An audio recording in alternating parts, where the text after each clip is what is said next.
সুন্দর, লোভনীয়, আকর্ষণীয়, মজাদার একটা নুডলস খাইয়ে কি তোমরাও চাও তোমাদের প্রিয়জনের মন ভালো করে দিতে? তাহলে আজকের এই ভিডিওটা তোমাদের জন্যই। Hey guys, welcome to my channel, it's me Saptarshi Chakraborty. তো এই হচ্ছে আমার রান্নাঘরের ভিউ, আর এই ভিউতে দাঁড়িয়ে আজকে এই চুলাটাতে আমি রান্না করে দেখাবো তোমাদেরকে আমার সেই স্পেশাল নুডলসের রেসিপি।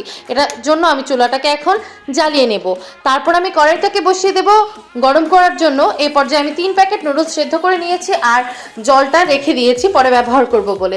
এবারে পেঁয়াজ কুচি, রসুন কুচি, আদা কুচি করে নিয়েছি আর নুডলসের প্যাকেটের মশলাগুলোকেও আলাদা করে রেখে গরম কড়াইয়ে এই পর্যায়ে তেল দিয়ে দিলাম। এবারে আমি একটা ডিম নিয়ে আসলাম আর ডিমটাকে ভালো করে আমি ধুয়ে নিচ্ছি। আমি আজকে একটা ডিমই ইউজ করছি, তোমরা এটাতে চিংড়ি মাছও অ্যাড করতে পারো, আবার চিকেনও অ্যাড করতে পারো।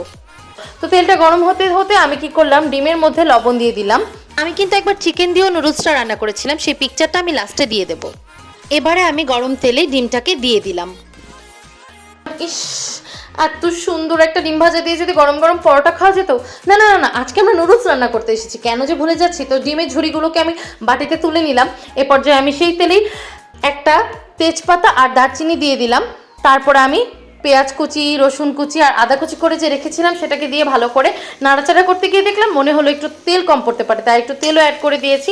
এবার এটা রং পরিবর্তন হওয়ার আগেই সুগন্ধের জন্য আর ঝালের জন্য আমি একটা কাঁচামরিচ ব্যবহার করলাম। এই একটা কাঁচামরিচকে কুচি করে দিয়ে দিলাম। এবারে এটা রং পরিবর্তন হতে থাকুক, একটু পোড়া পোড়া হতে থাকুক। আর কেন পোড়া পোড়া হবে সেই রহস্যটাও বলবো।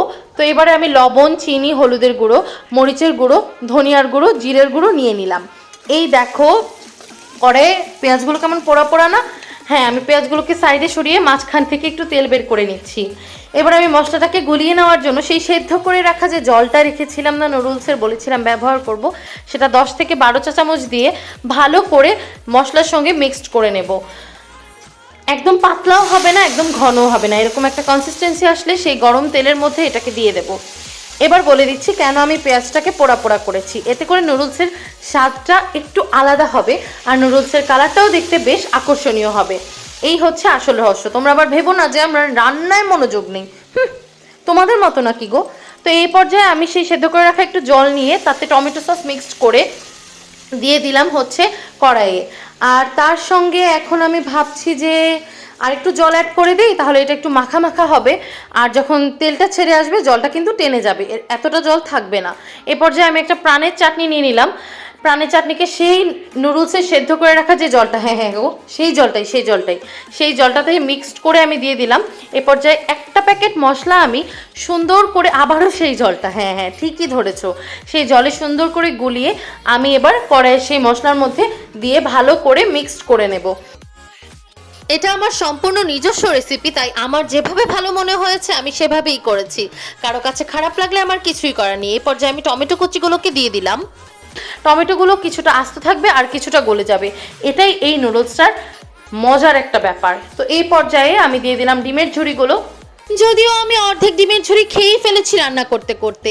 এই পর্যায়ে মনে হচ্ছিল, এত সুন্দর সুগন্ধ বেরোচ্ছিল যে এটা দিয়েই এক থাল গরম ভাত খেয়ে ফেলা যাবে। কিন্তু না না, আমরা তো নুডলস রান্না করতে এসেছি, ভুলে গেলে চলবেই না। তো তেলটা ছেড়ে দেওয়ার পরে আমি কি করেছিলাম জানো তো, নুডলসটাকে জল দিয়ে ধুয়ে তারপরে দিয়ে দিয়েছিলাম এই কড়াইয়ে, যেন এটা ঝরঝরে হয়ে যায়, তলা পাকিয়ে না যায়। এরপর দিয়ে দিয়েছিলাম প্যাকেটের সাথে আসা 2 প্যাকেট মশলা, এবং তারপরে দিয়ে দিয়েছিলাম আমের চাটনি আর একটু পরিমাণে লবণ আর একটু পরিমাণে মরিচের গুঁড়ো।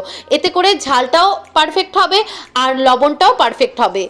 এবার এই সুন্দর ভিউ দেখতে দেখতে আমি নুডলসগুলোকে একটা বোলে তুলে নিলাম।